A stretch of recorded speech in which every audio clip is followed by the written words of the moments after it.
Hi friends, welcome to my channel. AP వాతావరణ శాఖ నుంచి వెదర్ రిపోర్ట్ అయితే వచ్చింది. బంగాళాఖాతంలో అల్పపీడనం ఏర్పడినట్లు వాతావరణ శాఖ తెలిపింది. అల్పపీడన ప్రభావంతో ఏ జిల్లాలో వర్షాలు కురనున్నాయి, దానికి సంబంధించిన పూర్తి వివరాలు అయితే ఈ వీడియోలో మనం తెలుసుకుందాం. ఆగ్నేయ బంగాళాఖాతం, దాని పరిసర ప్రాంతాలలో ఉపరితల ఆవర్తన ప్రభావంతో ఈరోజు దక్షిణ మధ్య బంగాళాఖాతం ప్రాంతాలలో అల్పపీడన ప్రాంతం ఏర్పడింది.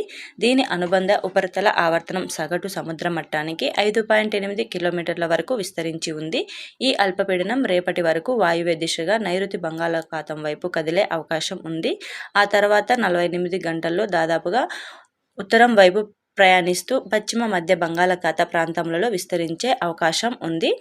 ఆగ్నేయ బంగాళాఖాతం ప్రాంతాలలో ఉన్న ఉపరితల ఆవర్తనం నుండి దక్షిణ తమిళనాడు వరకు నైరుతి బంగాళాఖాతం మీదుగా ఉపరితల ద్రోణి సగటు సముద్ర మట్టానికి 1.5 కిలోమీటర్ల ఎత్తు వరకు విస్తరించి ఉంటుంది.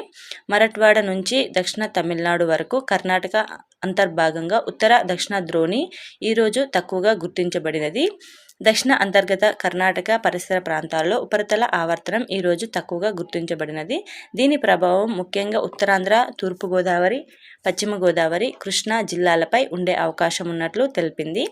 అలాగే వీటి ఫలితంగా ఆంధ్రప్రదేశ్ రాష్ట్రంలో ఉత్తర కోస్తా ఆంధ్రప్రదేశ్, యానం, దక్షిణ కోస్తా ఆంధ్రప్రదేశ్, రాయలసీమలలో వచ్చే 3 రోజుల పాటు తేలికపాటి నుంచి ఒక మోస్తారు వర్షాలు లేదా ఉరుములతో కూడిన జల్లులు 1-2 చోట్ల పడే అవకాశం ఉందని తెలిపింది.